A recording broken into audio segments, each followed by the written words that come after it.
پہلے میں ہارون صاحب کو بولوں گا کہ پروفیسر صاحب کا ان نئے لوگوں کے لیے انٹروڈکشن تھوڑا سا دے دیں اور کیا شخصیت ہے ہمارے بیچ. شکریہ. صحیح. جیسے نجیب صاحب نے کہا تعارف کی ضرورت کیا ہے، لیکن اب ان کا حکم ہے تو میں ایک چھوٹا سا واقعہ آپ کو سنا دیتا ہوں.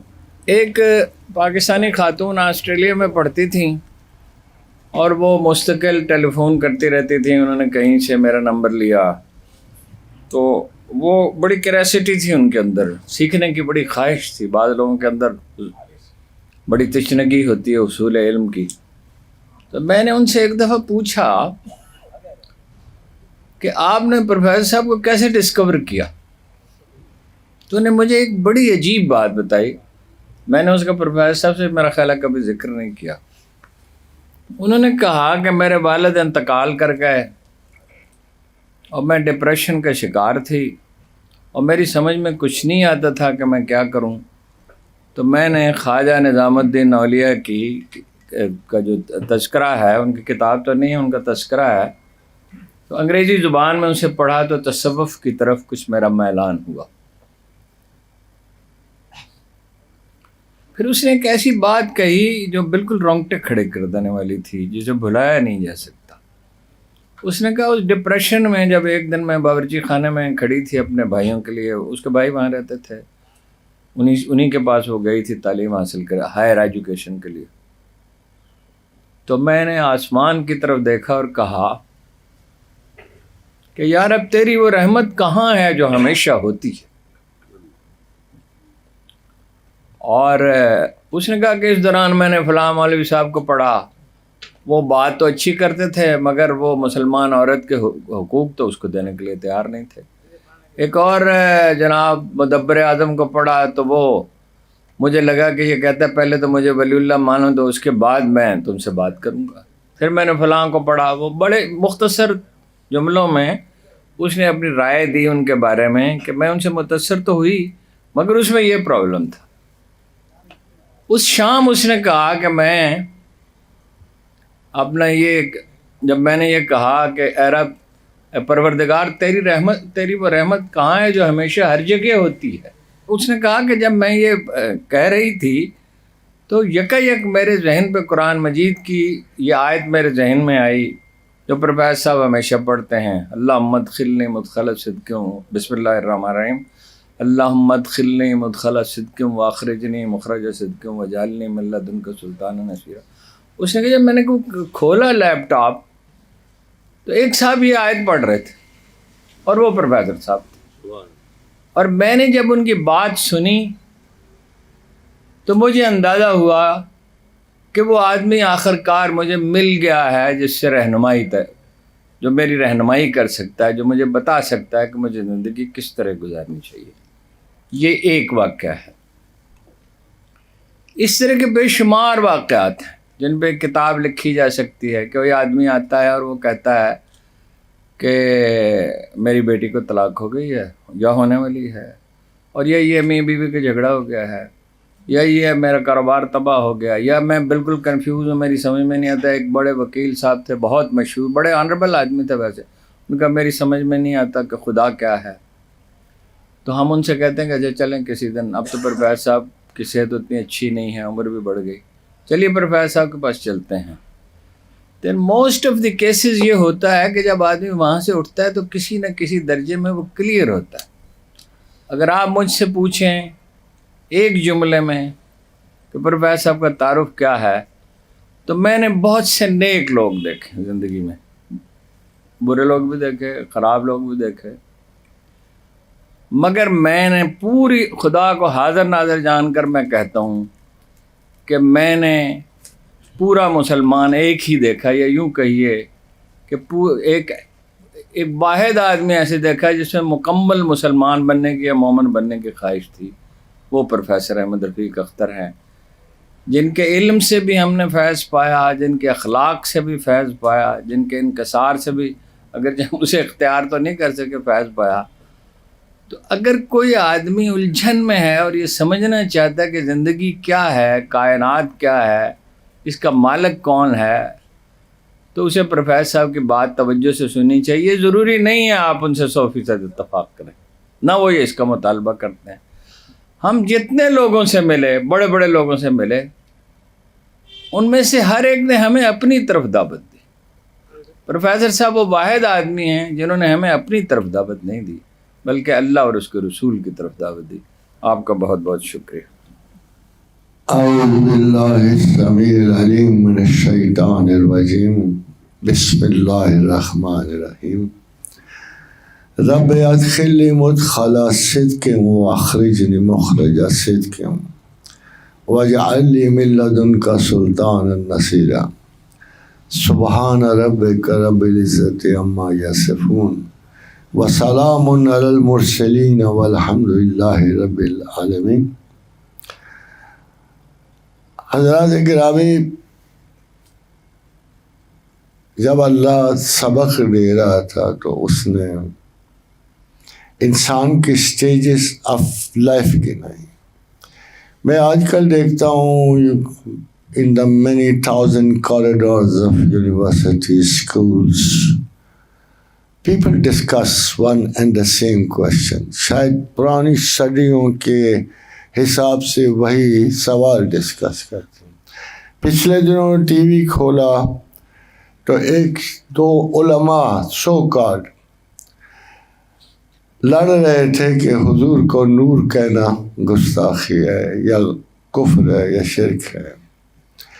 پھر ایک اور جگہ دیکھا تو پیپل ور اسٹل کنفیوز، اور ان مسائل کو جو کبھی کے زمانے اور سائنس نے حل کر دیے ہوتے ہیں ان کو بار بار ریپیٹ کر کے ایک انٹائر کنفیوژن کریٹ کر رہے ہوتے ہیں. خادم حضرات، ایک صوفی نے پہلے کہا تھا کہ میں دو چیزوں کی حد نہیں کبھی جان سکا. ایک تو وساوس کی کیا حد ہے میں نہیں جان سکا، اور ایک مقامات رسول کیا ہیں میں نہیں جان سکا. بڑی حیرانی کی بات ہے کہ جس پروفٹ کے بارے میں دنیا ساری یہ جانتی ہے کہ انہوں نے کوئی لفظ نہیں پڑھا، یونیورسٹی سے، کالج سے، سوشل سیٹ اپ سے، نہ کسی استاد کو ٹچ کیا، وہ آخر کیا وجہ تھی؟ حضرات گرامی، تمام پارشلی کنٹرولڈ لوگ ہوتے ہیں. جب پروفیسر مارکس جب جرمنی میں تجربہ کر رہا تھا، یہ ذہن کے تجربہ کرنے والوں میں سب سے بڑا تھا، تو اس نے حیران ہو کے کہا کہ اگر میں یہ لوگوں کو، پرٹیکولرلی ویسٹرن لوگوں کو یہ بتا دوں کہ we are not free at all, تو وہ تو مجھے جان سے مار دیں گے. وہ جو آزادیوں کا پرچار کرنے والے لوگ ہیں، تو وہ اس نے نٹشل میں یہ کہا کہ 6 seconds before we make a decision, all of us, 6 second پہلے کسی خارجی ذرائع سے ایک ایسا فیصلہ آتا ہے جو ہمارے تمام موجود اور غیر موجود فیصلوں کو ختم کر کے خود اس کی جگہ لے لیتا ہے. اور یہ ٹیسٹڈ اور ٹروتھ ہے برین کے بارے میں. برین کے بہت کم فلاسفرز ہیں، مطلب بڑی کم محنت اس پہ کی جاتی ہے، بڑا پیچیدہ مسئلہ ہوتا ہے یہ. ڈاکٹر ڈیوو جو تھے انہوں نے ایک بڑی سادہ سی بات کی کہ جب ہم کسی درخت کو دیکھتے ہیں تو آئی کین ناٹ نو کہ what it is in real, یہ کیا شے ہے. ہاں البتہ روزمرہ کے تجربوں سے، آشنائی سے، راہ گزری سے ہم نے اس کو ایک نام دے دیا کہ یہ درخت ہے. ورنہ اگر آپ مجھ سے پوچھو کہ یہ کیا ہے تو scientifically I can not answer this question what this tree is. بہت پہلے ان سے برٹرن رسل نے ایک بڑا مشہور جملہ کہا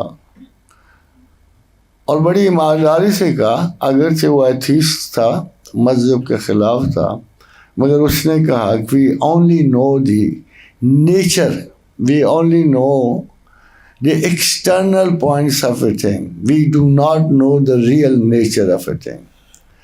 اب میں حیران ہوتا ہوں کہ میرے پیغمبر ایک دعا مانگا کرتے تھے، اللہم نبنی بحقیقت الاشیاء، جہاں سب بڑے بڑے سائنسدان یہ کہہ رہے تھے کہ ہم کسی چیز کی فطرت کو نہیں جانتے، ہم اس کے ظاہری پرت کو جان رہے تھے.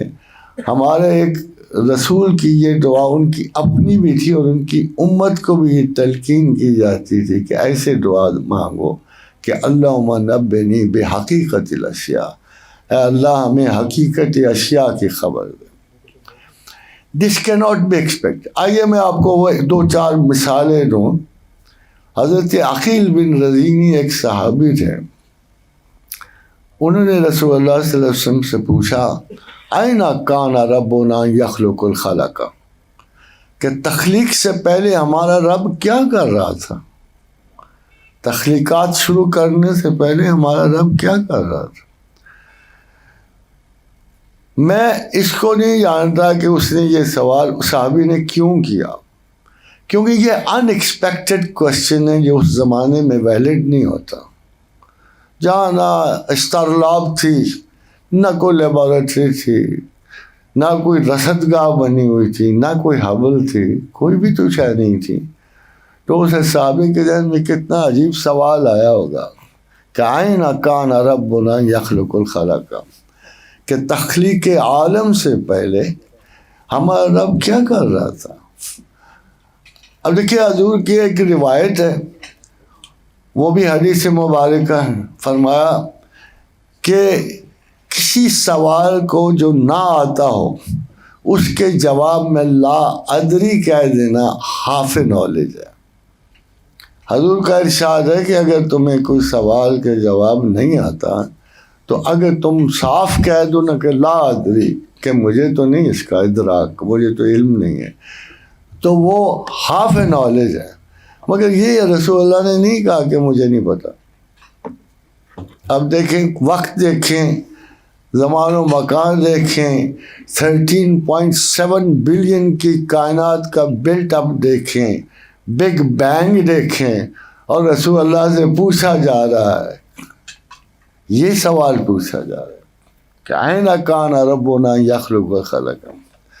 حضور فرماتے ہیں کان فی امان تحتہ ہوا و کما فوقہ ہوا، کہ وہ گہرے تاریک بادلوں میں اللہ کے اوپر بھی ہوائیں تھیں اور اللہ کے نیچے بھی ہوائیں. خادم حضرات، یہ کوشچن ایسا عجیب و غریب جواب ہے کہ جس کا جواب نہ اس جواب کی کوئی جسٹیفیکیشن اس وقت تھی ہی نہیں.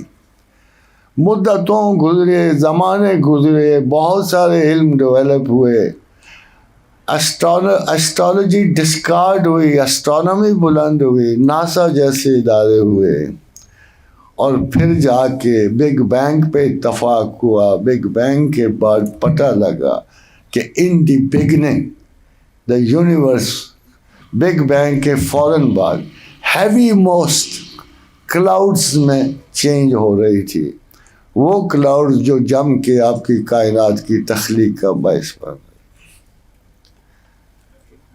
اب ایک سوال اس میں بھی پیدا ہوا، لیکن میں آپ اس کو اس صحابی کی تعلیم بھی بتا دیں جسے رسول اللہ صلی اللہ علیہ وسلم سے سیکھا تھا. تو کسی نے کہا یہ اما کیا ہے، کسی نے کہا خلا ہے، کسی نے کہا کیا ہے. جب ایک شخص کو جس کو رسول اللہ نے تعویل قرآن بخشی تھی، جب ان سے پوچھا گیا کہ اما کیا ہے، تو آپ نے فرمایا وہ بادل جس میں، وہ ہوائیں جن میں پانی ملا ہوا ہو. اگر آج آپ ساری کاسمولوجی کا نٹ شیل دیکھ لیں کہ عروج کائنات میں یا آغاز کائنات میں کیا چیز موجود تھی، تو وہ یہ کہیں گے موئسچرائز گیسز. ظاہر ہے کہ انہوں نے آپ کو سائنس کی تعلیم تو نہیں دینی تھی، مگر یہ خبر دینا اور پھر یہ اطلاع دینی، یہ ہمارے رسول کے علم میں تھا. اور حیرانی کی بات ہے کہ سائنسز بہت ترقی کر گئی ہیں، مگر ابھی میرے اندازے میں کہ 200-300 برس قرآن کے قوانین سے پیچھے ہیں. بہت مدتی 100 قبل مسیح کے قریب ٹولمی آف ایجپٹ نے یہ کہا کہ زمین ساقط ہے. اور آپ اندازہ کریں کہ عرب کے شیوخ نے اور بڑے بڑے معزز فقہا نے اس نہ کہنے پہ اگر کوئی شخص انکار کرتا اس بات کا کہ زمین ساقط نہیں ہے تو اس کو قتل کی سزا دیتے تھے. یہ حد تھی اس وقت. آج کے بھی علماء جو تھے وہ زمین کو ساقط سمجھتے. قرآن بیچ میں آیا، میں ابھی قرآن کوٹ نہیں کروں گا، اور کوپرنیکس کا زمانہ آ گیا. یہ 1542 کا زمانہ ہے.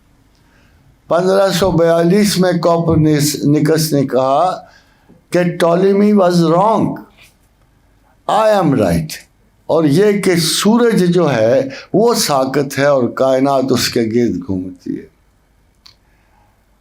وہ کہتے ہیں کہ جیسے جوش ملی آبادی نے کہا تھا، خامائش اہل نظر کو ثبات حق کے لیے اگر رسول نہ ہوتے تو صبح کافی تھی.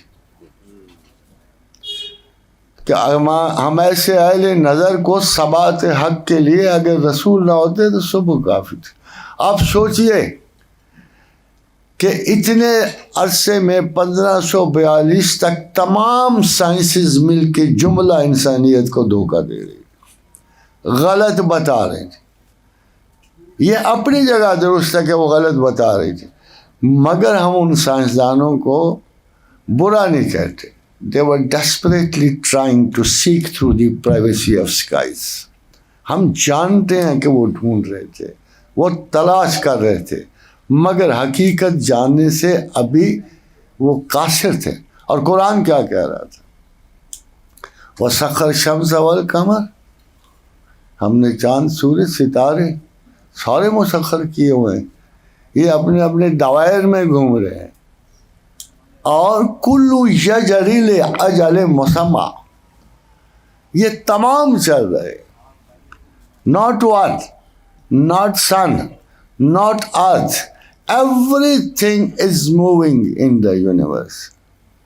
خادم حضرات، ابھی تک میرے اپنے شعور کے مطابق سائنس قرآن کی آدھی آیت سے متفق ہوئے.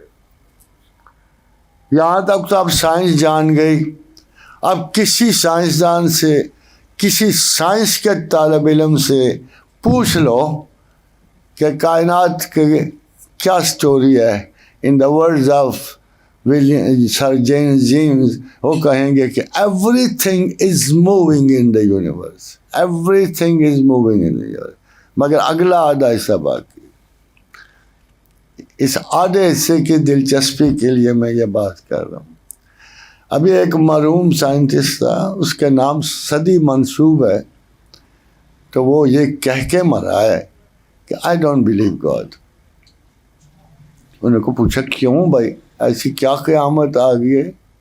وہ کہتا ہے کہ مسئلہ یہ ہے کہ بگ بینگ سے پہلے ٹائم نہیں تھا، اور ٹائم نہیں تھا تو خدا نہیں تھا.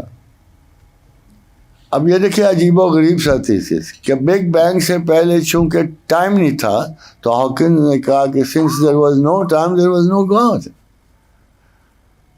اب اس قرآن کی آیت کو پڑھیے ذرا، کل یجری لاجل مسمى، کہ ہر چیز چل رہی ہے وقت مقررہ تک. اب کوئی سینسیبل آدمی کیا یہ کوشچن کر سکتا ہے کہ وقت مقررہ کبھی بھی لا انتہا نہیں ہو سکتا؟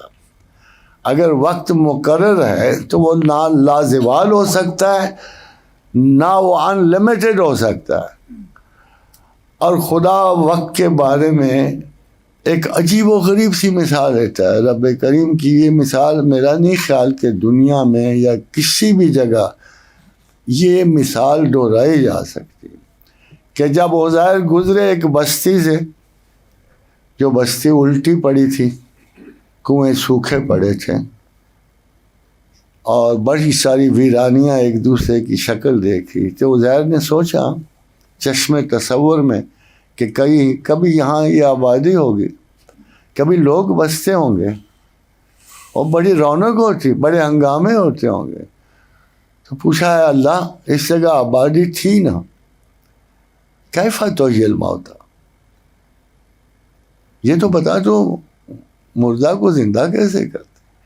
If I really want to see it کہ کیسی آبادی تھی، کون لوگ تھے، اللہ نے کہا اچھا ٹھیک ہے، فَأَمَاتَهُ اللَّهُ مِائَةَ عَامٍ ثُمَّ بَعَثَهُ، میں نے 100 سال کے لیے اس کو مار دیا، پھر جگایا اور پوچھا کتنا سوئے رہے؟ اس نے کہا لبثت یوما بعد یوم، ایک دن اور ایک رات. اس نے کہا فانظر الی طعامک، ذرا کھانے کو تو دیکھ، تازہ خوشبو اٹھ رہی تھی، جیسے لائے تھے ویسی تھی. وانظر الی حمارک ولنجعلک آیۃ للناس، ذرا گدھے کو تو دیکھ، 100 سال گزر چکے. شاید آپ کے تصور میں بھی یہ مثال وہ پکچر نہیں دیکھ سکتے کہ ایک چھوٹی سی جگہ پر قدرت پروردگار نے ٹائم کو بالکل نان پلس کر دیا، ایک پر سے گزرنے نہیں دیا، ایک پر سے سکویز کر دیا، ایک پر سے پورے 100 سال گزار دیے. اب بتائیں اس دانشور کو جو اسی خبط میں مر گیا کہ کیا ٹائم خدا تخلیق کرتا ہے؟ Not at all. ٹائم کوئی ایسی تخلیق نہیں جسے ہم کہیں کہ یہ خدا تخلیق کرتی ہے، خدا ہی ٹائم کا مالک ہے.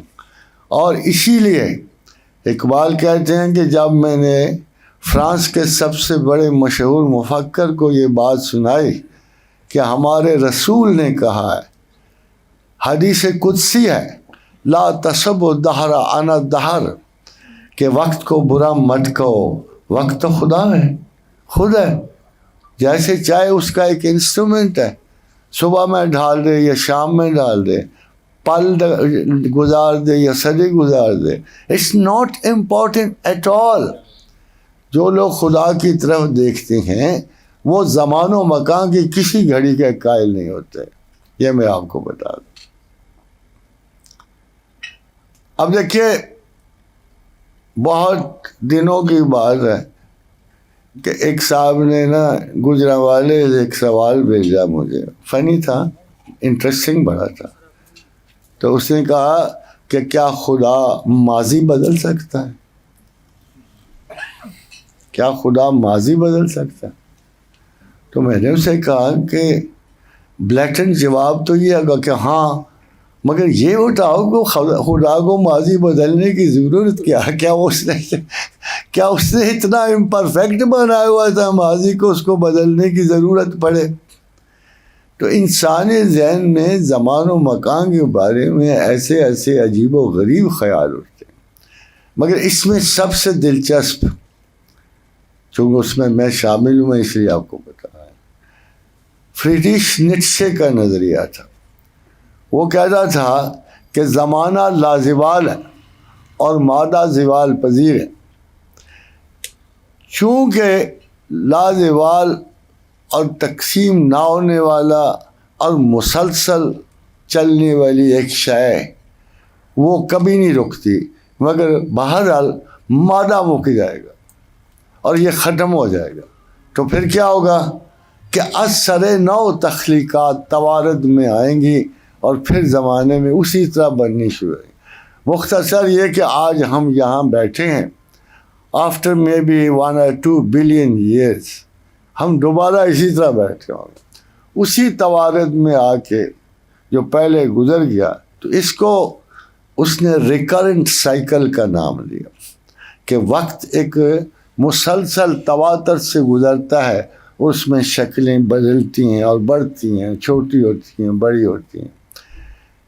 تو آپ کو بتا مجھے کیا خیال آیا، میں نے کہا اگر دوبارہ اگر اس فلاسفر کے نقطۂ نظر سے ہم نے پھر ادھر آنا ہے، پھر ادھر گزارنا ہے، تو میں اس وقت شاعر بھی تھا، تو میں نے اس کا آخری شعر اس کو پورا ایکسپلین کرنے فلسفے کو لکھا کہ کیوں نہ پائندہ نشان کوئی بنا جاؤں یہاں،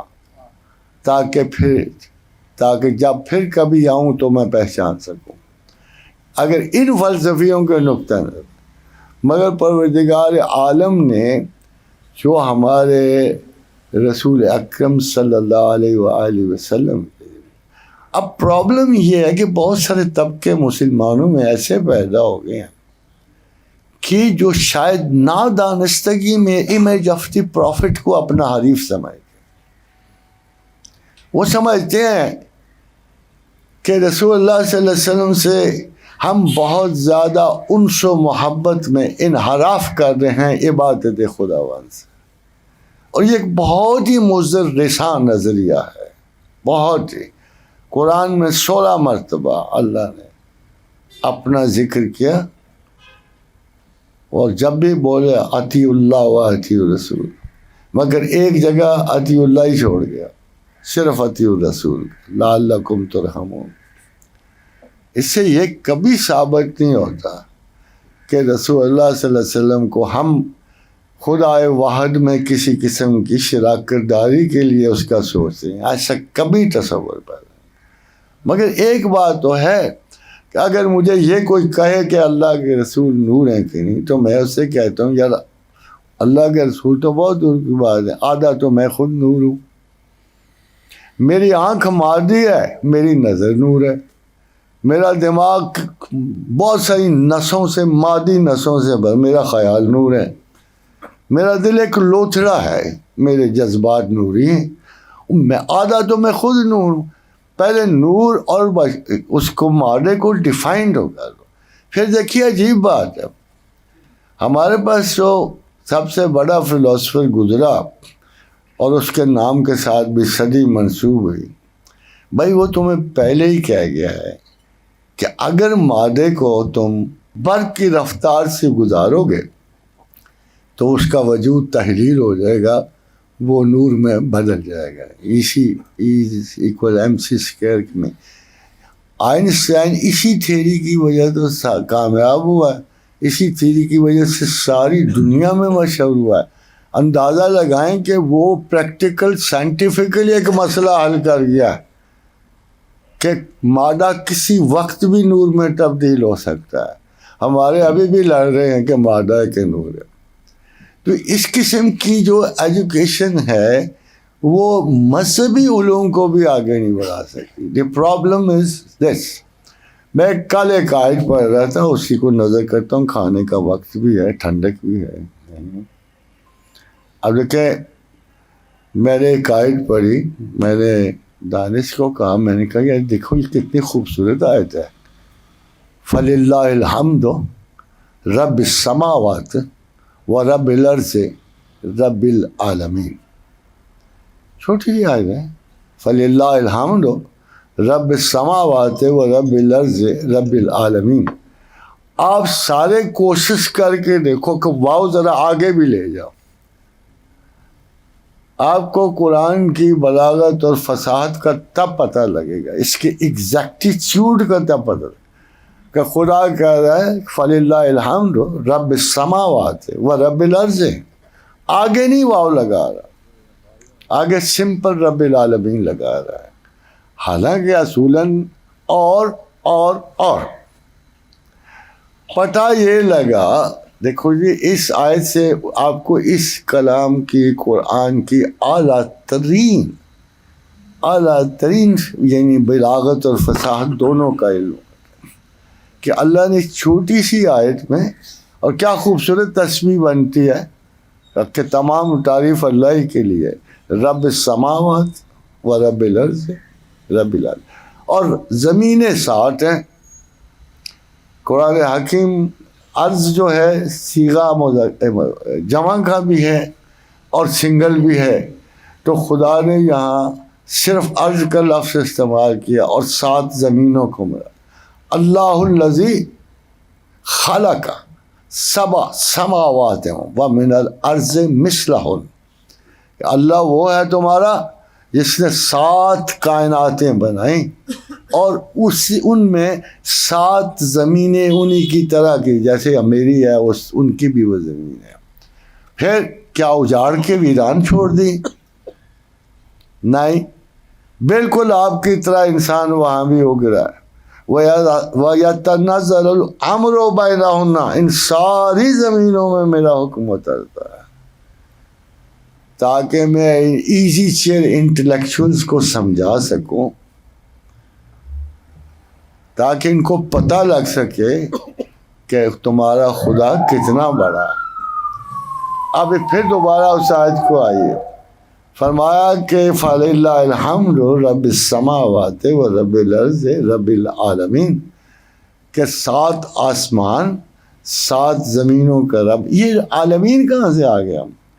اگر آپ پوری وضاحتیں پڑھ جائیں تو آپ کو حیرت ہوگی کہ عالمین میں اشیاء کو گنتے ہیں، اسپیس کو نہیں گنتے سارے مفسرین. مگر یہاں تو وہ اسپیس کے ذکر میں آ رہا ہے کہ جیسے 7 کائناتوں کی اسپیس ہے، جیسی 7 زمینوں کی اسپیس ہے، اسی طرح عالمین اس کے علاوہ بھی بہت زیادہ ہیں جن کی اسپیس بھی شامل ہے. اب آپ ذرا پروفٹ کے پر غور کیجیے، اس نے یہ نہیں کہا وَمَا أَرْسَلْنَاكَ إِلَّا رَحْمَةً لِلْمُسْلِمِينَ، یہ نہیں کہا. اس نے یہ بھی نہیں کہا وَمَا أَرْسَلْنَاكَ إِلَّا رَحْمَةً لِلْمُؤْمِنِينَ، یہ نہیں کہا. اس نے کہا وَمَا أَرْسَلْنَاكَ إِلَّا رَحْمَةً لِلْعَالَمِينَ. 7 زمین وہ پڑھے، 7 زمینیں وہ پڑھی، اور پھر عالمین کتنے ہیں یہ آپ جانو یا پھر آپ کا خدا جانے. اتنی بڑی ہستی کی شان میں آپ کیا مبالغہ کر سکتے؟ ایک ہی فرق پڑتا ہے، صرف ایک فرق. وہ فرق یہ ہے کہ جی آپ اگر اللہ کو چاہتے ہو تو اللہ نے اپنا رنگ بتا دیا کہ میرے تو رنگ میں رنگے جاؤ. صبغۃ اللہ ومن احسن من اللہ صبغۃ ونحن لہ عابدین. عبادت کا مقصد ہے اللہ کے رنگ میں رنگے جانا. اور پھر اگر تم نے محمد الرسول اللہ سے محبت رکھنی ہے، جب میں اسے کر رہا ہوں تو تم نے کتنی محبت کر لینی ہے. جب میں اسے چاہ رہا ہوں تو تم اسے کتنا چاہ سکتے ہو. تم کتنا مبالغہ کر لو گے رحمت للعالمین کی شان میں، زمین بھر کے اس کی شان میں قصیدے کہہ لو گے. تو آج کل one has to be careful کہ جب بھی ہم اللہ کا نام لیتے ہیں تو لوگ اللہ کے نام کے تعصب کے ساتھ سمجھتے ہیں کہ ہم پروفٹ کی زیادہ تعریف کریں. یہ بالکل غلط بات ہے. آپ اپنے رسول کی جتنی بھی تعریف کر لو، ایک معنی اس سے وہ شاعر اچھا، حافظ شیراز نے کیا بات کہی کہ بعد از خدا بزرگ تو یہ قصہ مختصر. یہ اس سے تو وہ شاعر اچھے ہیں جنہوں نے اپنی عقیدتوں کو الفاظ کا رنگ دے دیا. تو ہمیں ان 2 حقیقتوں سے کہ عبادت اللہ کی اور محبت رسول اللہ کی، اس کے علاوہ ایمان میں تیسری شاید کوئی داخل نہیں ہے. میں آپ کو صاف بتا دوں، یہی وہ ایمان ہے جس میں بڑے سے بڑے مسلمان جو ہیں، بڑے سے بڑے لوگ جو ہیں، وہ جب آ کے کھڑا ہوا نا، ابھی دیکھو ہم کسی بزرگ کی تعظیم میں ہاتھ چوم لیں تو لوگ کہتے ہیں یہ پرانے پیروں کے. ایسا نہیں ہے. وہ جب سہیل بن عمرو آ کے کھڑا ہوا نا صلح حدیبیہ کے دن، تو اس نے جا کے کہا یہ کیسا آدمی ہے اور اس کا صحابہ سے کیسے لیتے ہیں. وہ تو اس کا ایک قطرہ پانی کا نیچے نہیں گرنے دیتے، وہ اس کا کوئی بال نہیں گرنے دیتے، وہ تو اسے تھام لیتے ہیں، چوم لیتے ہیں، گلے سے لگاتے ہیں، پتہ نہیں کہاں کہاں سجاتے ہیں اس کو. تو ایسی محبت میں کسی قسم کی کوئی نہیں. ہمیں خود رسول اللہ نے کہا اے عمر تم مجھے کتنا چاہتے ہو؟ فرمایا یا رسول اللہ اپنی جان سے کم، ہر چیز سے زیادہ. فرمایا عمر تم ایمان کی حلاوت نہیں پا سکتے جب تک مجھے اپنی جان سے بھی بڑھ کے نہ چاہو. فرمایا رسول اللہ بس مجھے میری جان سے بھی زیادہ. اسی لیے سب بڑے بڑے کہہ گئے ہیں کہ با خدا دیوانہ باش اور با محمد ہوشیار. کیونکہ اپنی توہین سے کوئی پرواہ نہیں ہوتی، مگر جب رسول اللہ صلی اللہ علیہ وسلم کے سامنے آواز بھی اونچی کرو گے تو تمہارے سارے اعمال دین و دنیا کے غارت ہو جائیں گے. تو ٹرائی ٹو اسٹے کیئرفل. یہ زمانہ اسکیپٹسزم کا ہے، اس میں ہر معزز انسان جو ہے سمجھتا ہے کہ یہ بات بات پہ اپنے رسول سے کیوں اتنی محبت کرتی ہیں، کیوں جان نچھاور کرتے پھرتے ہیں. بڑے بڑے علماء اس چکر میں پڑے ہوتے ہیں کہ کسی طریقے سے مسلمانوں کے دل سے یہ محبت کم کی جائے. اقبال تو کہتا ہے نا شیاطین کے بارے میں کہ وہ فاقہ کش کے موت سے ڈرتا نہیں، ذرا روح محمد اس کے بدن سے نکال دو. مگر ہم تو جیتے ہی روح محمد سے ہیں صلی اللہ علیہ وآلہ وسلم. وما علینا الا البلاغ. Thank you very much for listening. Thank you.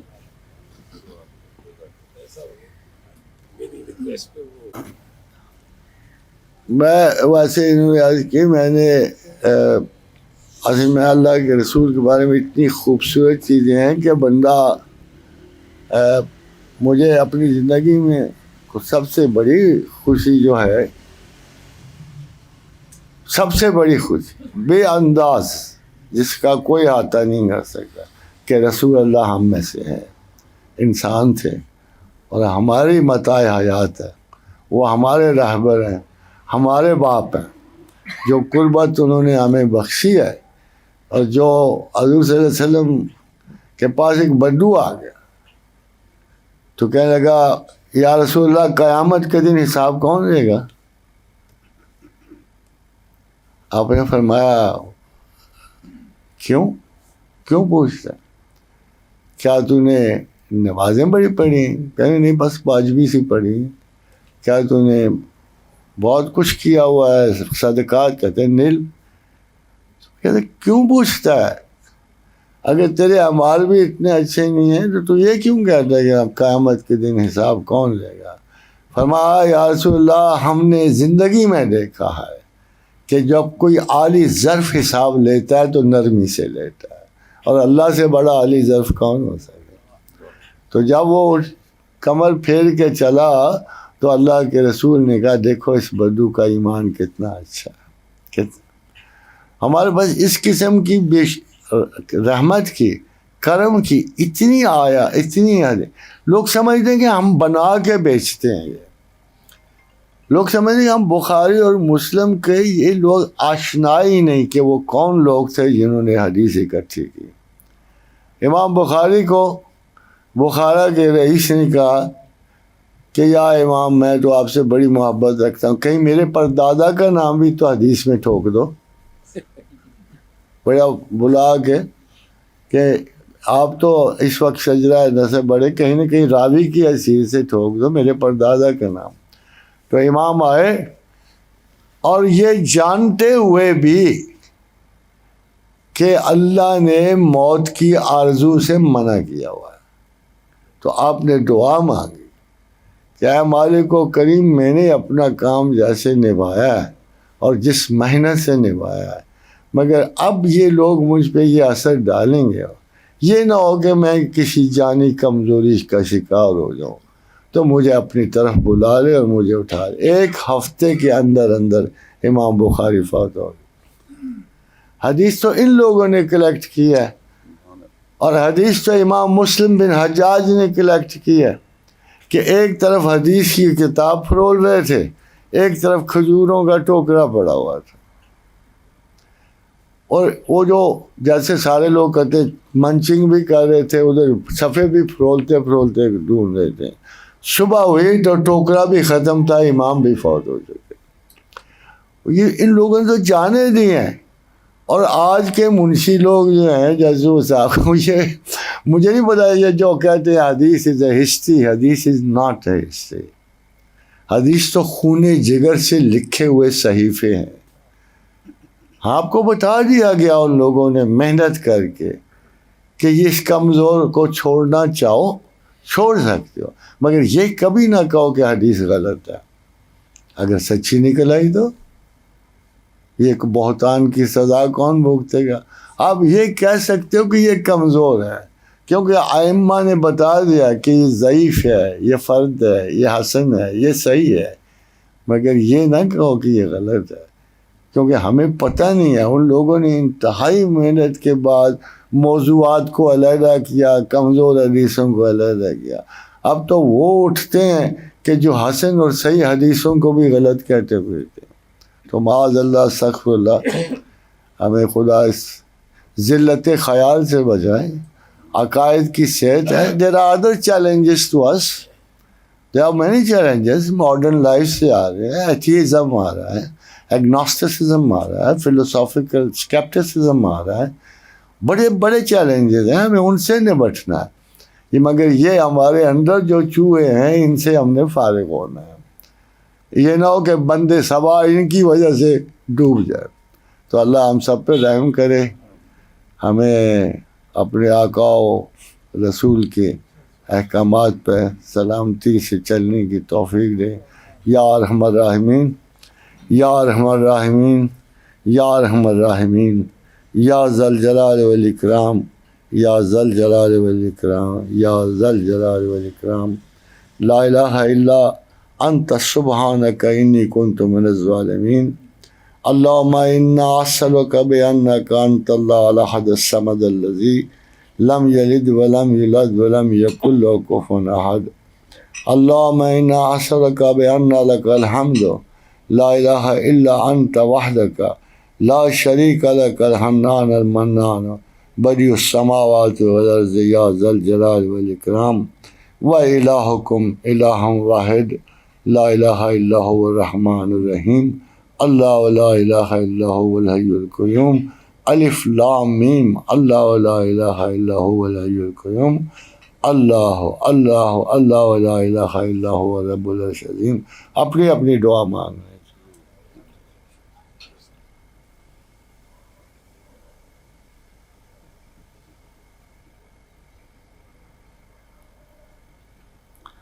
اللہم اعنا علی ذکرک و شکرک و حسن عبادتک۔ اللہم احسن عاقبتنا فی الامور کلہا و اجرنا من خزی الدنیا و عذاب الآخرۃ۔ اللہم انا اسألک العفو والعافیۃ۔ اللہم انا اسألک من فضلک و رحمتک فإنہ لا یملکها الا انت۔ ربنا هب لنا من ازواجنا و ذریاتنا قرۃ اعین واجعلنا للمتقین اماما۔ اللہم اجعل اوسع رزقک علی عند کبر سنی و انقطاع عمری۔ اللہم الف بین قلوبنا واصلح ذات بیننا واہدنا سبل السلام۔ اللہم صلی علی محمد وعلی آل محمد وبارک وسلم۔ ویسے صاحب ایک کرنٹ جو ہماری ملک کی سچویشن ہے، تو اس کے بارے میں اگر آپ کچھ تھوڑا سا۔ بہت ساری چیزیں ایسی ہیں جو شاید پاکستان کے بارے میں، مگر اگر میں بہت سادہ سی بات آپ سے کہوں کہ ہمارے ملک میں فوری طور پہ 3 ٹریلین مکعب فٹ گیس نکل آئی ہے، اور یہ اس کے علاوہ جو ابھی اندازہ ہے، جو ابھی نکلی ہے، تو اس سے اندازہ ہے کہ یہ ملک کی ضروریات کے لیے کافی ہوگی۔ مگر اس کا ابھی اس میں کچھ 70 کلومیٹر کا گیپ ہے جس میں پائپ لائن بچھ رہی ہے۔ بنویٹ سے ایگزیکٹلی 0.9 کا 1 ٹریلین نکلی ہے۔ باقیوں سے یہ پاکستان کی سوئی کے بعد سب سے بڑا ذخیرہ جو نکلا ہے، اور یہ سب کے علم میں ہے، مگر اس کو فلیش نہیں کیا جا رہا۔ As far as I understand, it will be told perhaps closer to the elections، اور اس کے ایڈوانٹیجز بھی بہت زیادہ ہوں گے۔ اور دوسرے جو گوٹکی سے نکلے ہیں، دوسرے یہ ملا جلا، فرض کرو if I were a prime minister تو میں کیا کرتا؟ ہمیں اتنی ضرورت نہیں ابھی، ہم بہت کم سے گزارا کر رہے ہیں، ہم سوئی سے گزارا کریں۔ اس وقت دنیا میں گیس کی قیمت جو ہے $18 جا رہی ہے، ہماری نکل رہی ہے $4 پر۔ میرا مطلب تو آپ تاجر لوگ ہیں، آپ سمجھتے ہیں زیادہ ہم سے، کہ اگر ہم تھوڑی سی 3 مہینے برداشت کر لیں تو بڑی آسانی سے ہم اپنے بہت سارے قرضے اتار سکتے ہیں۔ سیکنڈ دیکھو ریکوڈک کا معاہدہ ہو گیا 8.4 پہ ہوا ہے، جس میں کم سے کم پاکستان گورنمنٹ کو 4 کچھ مل جائے گی۔ تیسرا آپ کا دیکھو یہ شاہراہ ہے، یورپ میں ایک ملک ہے جو صرف راہداری پہ چلتا ہے، لکسمبرگ، اور ہمارے یہ 4000 میل کی راہداری ہے۔ اس پہ کتنے اسٹیشن بنیں گے، کتنے ٹیکسز عائد ہوں گے، کتنی ورک شاپس بنیں گی، کتنے ہوٹلز بنیں گے، یو کی ناٹ امیجن۔ یہ ہنر جو پچھلے 4 سال بالکل بند رہا، ٹو بی ویری فرینک، میں سیاسی بات نہیں کرتا، مگر اس پہ کوئی کام نہیں، ابھی پھر شروع ہوا ہے اور بہت جلد گوادر کھل جائے گا۔ اور اس کے علاوہ دیکھو ابھی جو ایک جگہ سے گیس نکلی ہے، یہ 2000 بیرل تیل بھی نکلا ہے سر۔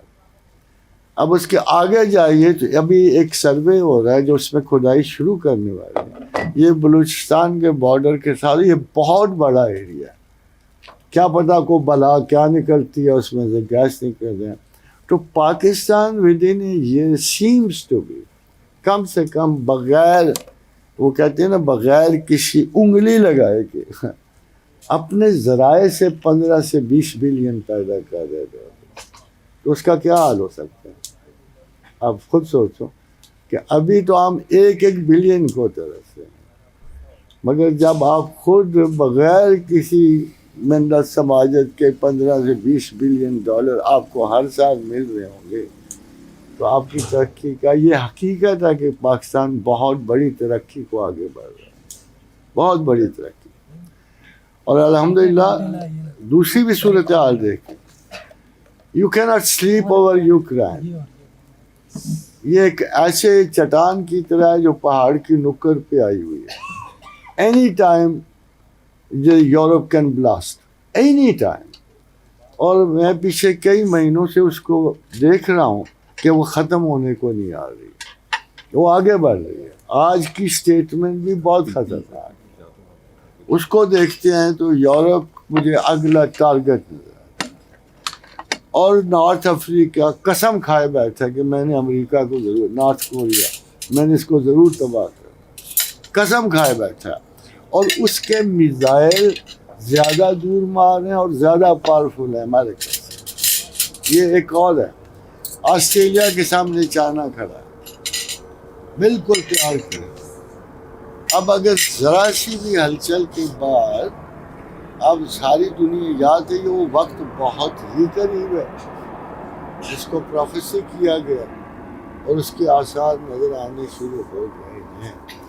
بلکہ مجھے کل کی اطلاع ہے کہ ایٹ ہارٹ جو بیسٹ تھنکرز ہیں یورپ کے، وہی نہیں لائنس پہ سوچ رہے ہیں، بلکہ 19 کا جو میرا سیشن ہے، میں نے اس کا عنوان بھی انہی وجہ سے ریسریکشن رکھا ہے، خواب ہے یا حقیقت ہے، یہ رکھا۔ ہمیں اگر مجھے آج کے زمانے میں آپ کہیں نا کہ آپ نے کس انفارمیشن پہ ٹرسٹ کرنا ہے، تو میں کہوں گا صرف قول رسول پہ، انہوں نے ہمیں ڈیٹیل میں ہر چیز بتا دی، and exactly like pins are falling the same way, جو کچھ انہوں نے بتایا اس کے بعد۔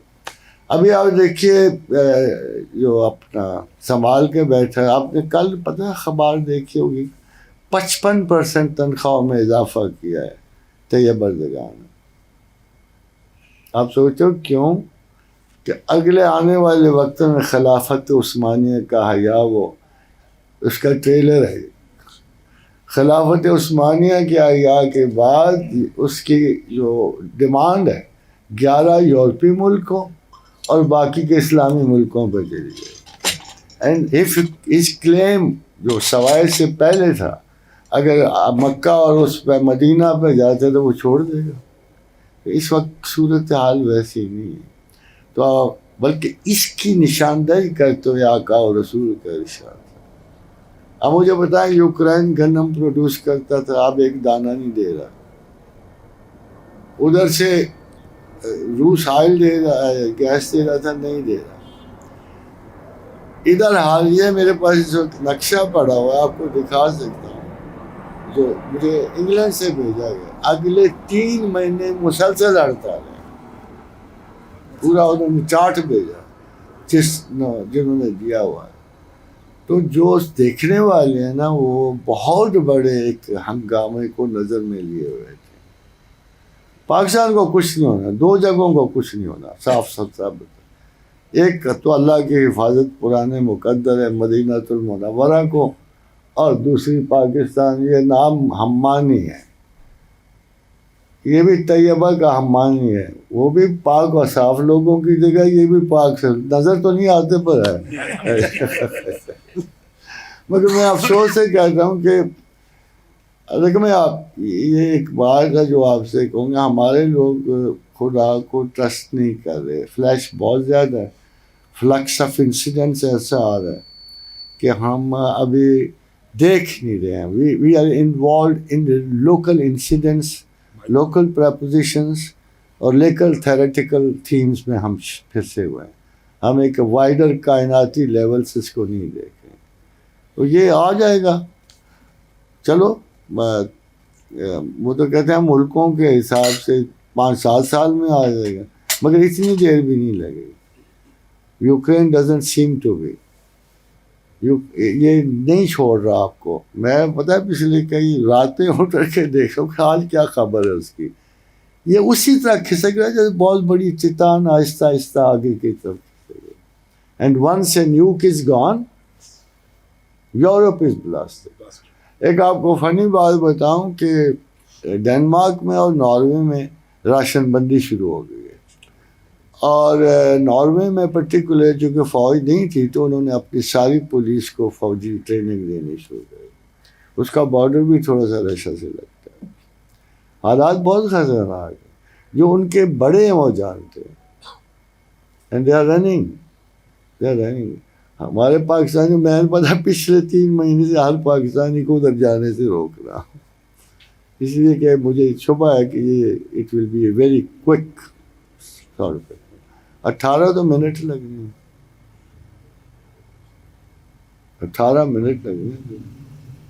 پھر کیا رہ جائے گا، کیا نہیں رہے گا. اللہ پاکستان کو زندگی دے گا، دینا ہے.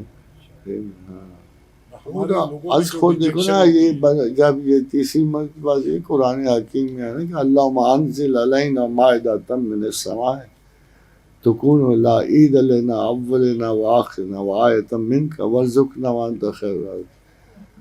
تو جب صحابی بیٹھے تو حضرت عیسیٰ علیہ السلام کے حواریوں تو نے کہا اگر آپ ہمارے دلوں کو تسکین بخشو تو ہمیں آسمان سے کھانا ملے اور ہم کھائیں. تو پھر دعا کی حضرت عیسیٰ نے، تو جواب آیا کہ ضرور ہوگا. تو یہ معجزہ طلب کرنا چاہیے، ہوئے گا تمہیں ہم کھانا دیں گے. تو اس کو لیونارڈو ڈاونسی بہت بڑا جو ہے اس نے اس کو لاسٹ سپر کی سی. تو کھانا آسمان سے اترا، کھایا، مگر ساتھ ایک وارننگ بھی کہ تم پھر بھی میری ناشکری کرو گے اور میں تمہیں کچھ سزا تمہارے ہاتھوں تمہیں زمین پر بھی دوں. تو وہ میرا خیال ہے گھڑی برابر ہی ہے. کہتے ہیں کہ یورپ کو جرمینک وارز تباہ کرتے، ہر 2 مرتبہ جب یورپ ٹاپ پہ تھا تو اس کو جرمینک وارز تباہ. Again today Germany is in the worst condition. اس کو گیس نہیں مل رہی ہے، اس نے اوپن بیٹ لگائی ہوئی ہے کہ کوئی گیس دے دے اور جس بار مرضی دے دے میں لیتا ہوں. اور انہی دنوں میں پاکستان میں گیس آپ دیکھو 3 ٹریلین مکافل گیس ہے انہی دنوں میں. آپ سوچ لو پھر خدا کیا کرنا چاہ رہا ہے. تو اللہ پاکستان کو کچھ نہیں ہوتا. میں اتنا جانتا ہوں کہ پاکستان کی تخلیق ایک صاف ستھرے نیک مسلمانوں کے ہاتھ ہے. خوبصورت ہیں، وہ دلوں کو کھینچ لیتے ہیں. کہ جب اس سے پوچھا گیا قائد اعظم کیوں مر رہا ہے ان ناشکر پاکستانیوں کے لیے، کیوں جان دے رہا ہے، تو اس نے کہا میں نہیں، اس وجہ سے نہیں ہے، میں چاہتا ہوں کہ جب مر کے خدا کے حضور پہنچوں تو وہ کہے ویل ڈن مسٹر جناب. یہ تو تھی اس کی نیت. دیکھو جس کو آج ہمارے اپنے لوگ مشتبہ کر رہے ہیں، اس کی یہ نیت تھی کہ وہ جب اس کو کہا گیا نا کہ کہا جاتا کیوں مر رہا ہے، تو اس نے کہا بس ایک وجہ سے کہ میں یہ کام کروں پورا اور خدا کے حضور جاؤں تو وہ مجھے بس اتنا کہہ دے ویل ڈن مسٹر جناب. اب دیکھو ابھی انگریزی بول رہا ہے. اتنا پیور ہے، خالص ہے، اتنا شاندار ہے آپ کا لیڈر کہ قیامت تک اللہ اس کی مسائل کو ضائع نہیں کرے. یہ آتے جاتے ہیں جو ابھی آ رہے ہیں کوئی جا رہے ہیں، یہ تو سیاستدانوں کا فیشن شو. اچھا It's not serious. It's not serious at all. That's fine.